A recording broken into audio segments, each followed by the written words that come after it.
త్వరలో ప్రభుత్వ ఉద్యోగాలకు నోటిఫికేషన్ ఇస్తామని ప్రభుత్వం ప్రకటించడంతో హైదరాబాద్కు క్యూ కడుతున్నారు విద్యార్థులు. గత ప్రభుత్వ హయాంలో పరీక్షలు వాయిదా పడడంతో సొంతూళ్ల బాటపట్టారు. మళ్లీ కొత్తగా ప్రభుత్వం రావడం, నోటిఫికేషన్లు ఇస్తామని ప్రకటించడంతో ప్రిపేర్ అయ్యేందుకు సిటీకి వస్తున్నారు. దీంతో సిటీలోని హాస్టల్స్ కు డిమాండ్ భారీగా పెరిగింది. దీనిపై మరిన్ని డీటెయిల్స్ మా రిపోర్టర్ నరేందర్ అందిస్తారు.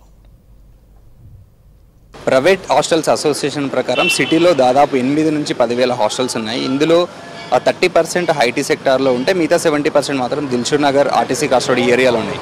అయితే గత 2 నెలలుగా చూడొచ్చు మనము, ఎక్కడ చూసినా ఏ హాస్టల్ చూసినా దాంతోపాటు బ్యాచిలర్కి ఇచ్చే రూమ్స్ కూడా కావచ్చు. RTC X road, Dilsukh Nagar, Ashok Nagar, Ameerpet ఈ ఏరియాలలో అన్ని ఫుల్ అవుతున్నాయి. చాలా హాస్టల్స్ కూడా నో అడ్మిషన్ అనే బోర్డులు పెడుతున్నాయి. అయితే దీనికి కారణం ఏంటి, ఎందుకు ఇంతగానం ఫుల్ అవుతున్నాయి ఒకసారి తెలుసుకుందాం. ఇక్కడ నుంచి వచ్చారు, దేనికి ప్రిపేర్ అవుతున్నారు? నా పేరు కృష్ణవేణి అండి. నేను యూపీఎస్సీకి ప్రిపేర్ అవుతున్నాను. సేమ్ టైం గ్రూప్స్ కూడా ఏపీ నుంచి ఇక్కడ టీఎస్ వాటికి కూడా ప్రిపేర్ అవుతున్నా. అయితే నేను నా ఫ్రెండ్స్తో కలిసి రూమ్లో ఉంటున్నాను. సో లైబ్రరీకి నేను వస్తున్నాను ఆఫెన్. ఇక్కడ అంతా బాగుంటుంది. లైబ్రరీలో చదువుకోవడానికి ప్లేస్మెంట్ కానీ, వాటర్ ఫెసిలిటీస్, పీస్ఫుల్గా ఉంటుంది. స్టూడెంట్స్ అందరూ బాగా చదువుతుంటారు. వాళ్ళని చూసి మనం ఇన్స్పైర్ అవ్వచ్చు చదవడానికి. ఇంకా రూమ్లో ఎందుకు స్టే చేస్తున్నారంటే హాస్టల్ అది మన బడ్జెట్ని దాటి ఉంటుంది అనమాట. ఎక్స్పెన్సివ్గా ఉంటుంది బాగా. లాస్ట్ ఇయర్ అంతా హాస్టల్లో ఉన్నాను. మంత్లీ 7,500 అలా పే చేయాల్సి వచ్చేది. రూమ్లో అయితే బడ్జెట్ తగ్గుతుంది. ఫ్రెండ్స్తో కలిసి ఇంకా షేర్ చేసుకొని చదవడానికి బాగుంటుంది అక్కడ. అలాగే లైబ్రరీ కూడా బాగుంటుంది. మీరు చెప్పండి, ఎప్పటి నుంచి ప్రిపేర్ అవుతున్నారు, దేనికి ప్రిపేర్ అవుతున్నారు, ఎలా ఉంది ఇక్కడ? మేము గత 2 years నుంచి ప్రిపేర్ అవుతున్నాము. అయితే మేము ఎలా ఉంది అనేది అంటే ఫస్ట్ నోటిఫికేషన్ చూసి వచ్చినాము. 2022 ఫిబ్రవరిలో నోటిఫికేషన్ చూసి వచ్చినాము. ఆ నోటిఫికేషన్ తోటే ఇన్ని రోజులు అయితే ఇన్ని రోజులు జాబ్ రాలేవు, ఇప్పుడు జాబ్లో వస్తే ఉద్దేశంతో ఆ నోటిఫికేషన్ చూసి మేము మేలో జాయిన్ అయినాము. 22 మేలో. అప్పటి నుంచి ఇక్కడనే మనం చదువుతున్నాము. అయితే ఇప్పుడు ప్రాసెస్ ఎలా ఉందంటే గ్రూప్ 1 రాసిన, గ్రూప్ 2 మేము 2 సార్లు గ్రూప్ 1 రాసినాం. మళ్ళీ తర్వాత ఈ గ్రూప్ 2 గురించి మేము అంటే మాది పేద కుటుంబము. మేము నెలకు ఇంటికి డబ్బులు పంపిస్తేనే ఇక్కడ ఉంటాము, లేకపోతే ఇక వేరే పని చేసుకోవాల్సి వస్తుంది. అసలు పరిస్థితుల్లో మేము తినక హాస్టల్లో ఫుడ్ బాగలేక దానికి బాగలేక కానీ తినక చదువుకుంటుంటే ఈ గవర్నమెంట్ ఏం చేస్తుంది అంటే పోస్ట్ పోన్ చేసుకుంటూ పోతుంది. ఇప్పుడు 1 August 2 అన్నది, అప్పటి వరకు ఏదో 10,000 తీసుకొచ్చినా ఉన్నాము. తర్వాత జనవరి అది, నవంబర్ అన్నది, నవంబర్ కూడా పోయింది. ఇప్పుడు ఏమున్నదంటే అయోమయం ఉంది. అసలు ఉండయా అసలు ప్రభుత్వం ఏం చేస్తుందంటే ఇప్పుడన్నా వచ్చిన ప్రభుత్వం ఇంతకుముందు ఏం చెప్పారంటే వాళ్ళ దాంట్లో మేము కంపల్సరీ ఫిబ్రవరిలో జాబ్ క్యాలెండర్ ఇస్తామని చెప్పారు.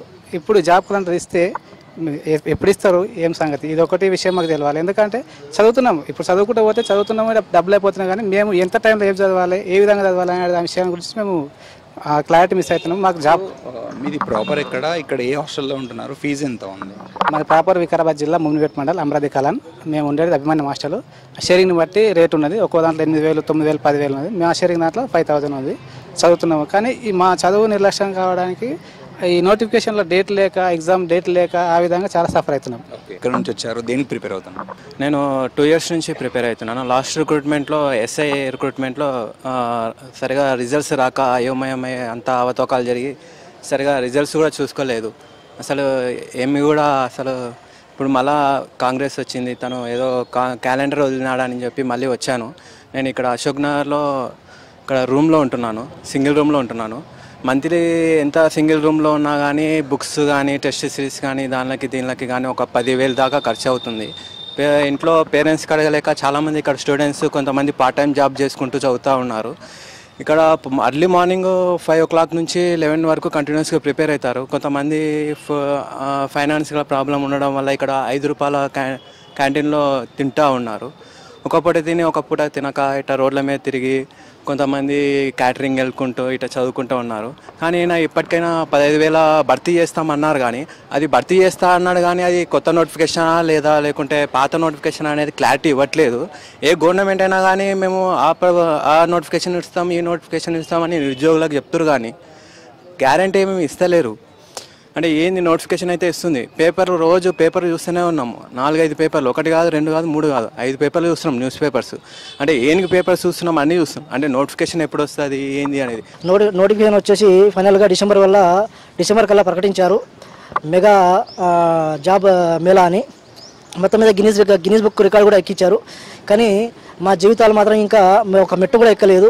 కాబట్టి కొత్తగా ఏర్పడిన ప్రభుత్వంలో మేము నిరుద్యోగులమంతా చాలా చాలా చాలా ఎంతో ఆశతోటి ఎదురు చూస్తున్నాము.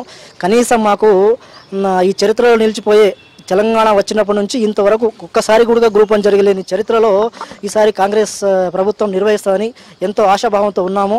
నేను గత 7 సంవత్సరాల నుంచి గ్రూప్ 1కి ప్రిపేర్ అవుతున్నా. ప్రిలిమ్స్ క్వాలిఫై అయినా, మెయిన్స్కి ప్రిపేర్ అవుతున్నా తరుణంలోనే పేపర్ లీకేజ్ చేసి మళ్ళీ వాయిదాలు వేసిర్రు. ఇట్లా వాయిదాలు వేసుకుంటూ నిరుద్యోగుల జీవితాలతో ఆటలాడుకున్న గత ప్రభుత్వం. కొత్తగా వచ్చిన ప్రభుత్వం కూడా నిరుద్యోగులకు ఎలాంటి హామీ ఇవ్వలేదు. ఇప్పుడు నేను వచ్చి 7 సంవత్సరాలు అవుతుందన్న హాస్టల్. 7 సంవత్సరాల నుంచి ఇదే హాస్టల్లో ఉంటున్నా. నెలకు 5,000 hostel fees, study hall fees 1,000 రూపాయలు. సో మొత్తానికి ఖర్చు నెలకు వచ్చేసి 7,000 8,000 అవుతుంది. మాకు ఆర్థికంగా కూడా మేము చాలా వెనుకబడి ఉన్నాం. అశోక్ నగర్ లైబ్రరీలో ఉన్నాము. ఇక్కడ నోటిఫికేషన్స్ రావడంతో ఎక్కువ మంది వస్తున్నారంటారు. అయితే ఎక్కువ మందిలో ఎంతమంది వస్తున్నారు డైలీ ఒకసారి అడిగి తెలుసుకుందాం. హలో మ్యామ్, గతంలో ఎంతమంది వచ్చేవాళ్ళు, ఇప్పుడు ఎంతమంది వస్తున్నారు? అంటే నోటిఫికేషన్స్ లేని టైంలో అయితే మనకి ఒక 500 మెంబర్స్ అలా వచ్చేవాళ్ళు. ఇప్పుడైతే 1,600 నుంచి 2,000 వరకు ఫర్ డే వస్తున్నారు అనమాట. వాళ్ళకి సంబంధించిన అన్ని వసతులు కూడా ఏర్పాటు చేస్తున్నాము. మధ్యాహ్నం 5 రూపాయల మీల్స్ కూడా వాళ్ళకి అందుబాటులో ఉంచాము. రీడర్ అయితే ఏదైతే అడుగుతారో ఆన్ డిమాండ్ ద్వారా ఆ పుస్తకాలు కూడా కొని వాళ్ళకి అందుబాటులో ఉంచే విధంగా కూడా చూస్తున్నాము. ఇక్కడ మన సిటీ సెంటర్ లైబ్రరీలో 2 లక్షల వరకు పుస్తకాలు కూడా రీడర్స్ కోసం అందుబాటులో ఉంచాము.